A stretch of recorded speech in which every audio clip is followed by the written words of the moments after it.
if you talk to salespeople from Aston Martin, Bentley, Porsche, the salespeople carry their own book of business and they market themselves accordingly based on the brand that they work with, regardless of where they go. And I think dealerships should be fostering that on top of their branding their own dealership. And I think there's a lot of fear that, we should only promote and market the dealership, but not the salespeople who push the product themselves. So when you ask what's a great way to promote a salesperson to promote themselves or the product that they're selling, it's no different from how influencers do it, right? It's how they become very valuable. So Right. you're big on Instagram, you're big on Facebook. You say, hey, I now work for Chevrolet. We have these specials coming out, and I will personally take care of you because this is the service level that I offer. Right, right. And I feel like that's so important, which is connecting that marketing department with the sales department, and then afterwards as well with that service department, that everyone is kind of tracking similar KPIs, what Jason was talking Exactly. about.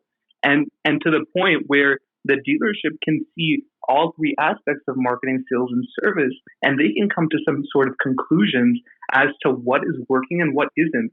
And what Jason was talking about with the KPIs, I mean, I spend more time looking at salespeople and sales managers and things they're tracking. And the most common thing is, how many calls did you make today? I mean, I feel like that's like the number one question that you'll hear. And you know what? If I say I make 50 calls or 100 calls, I don't think that's going to make any difference to how many sales a salesperson makes at the end of the month, because that first contact does not result in that final sale.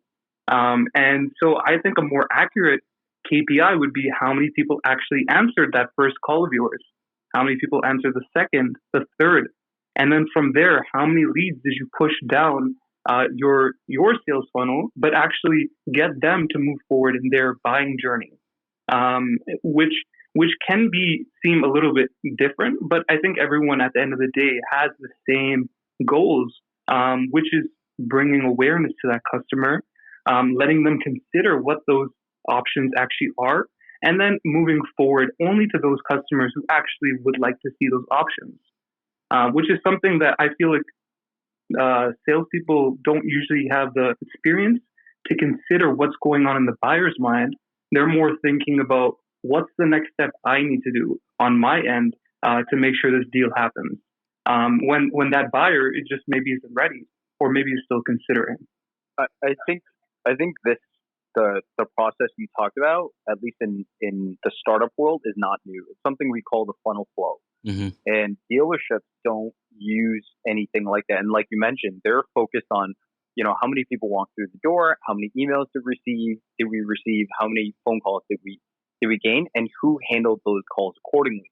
Whereas it should be working in opposite direction, which is the salespeople are promoting themselves and the products and the brands that they're working with.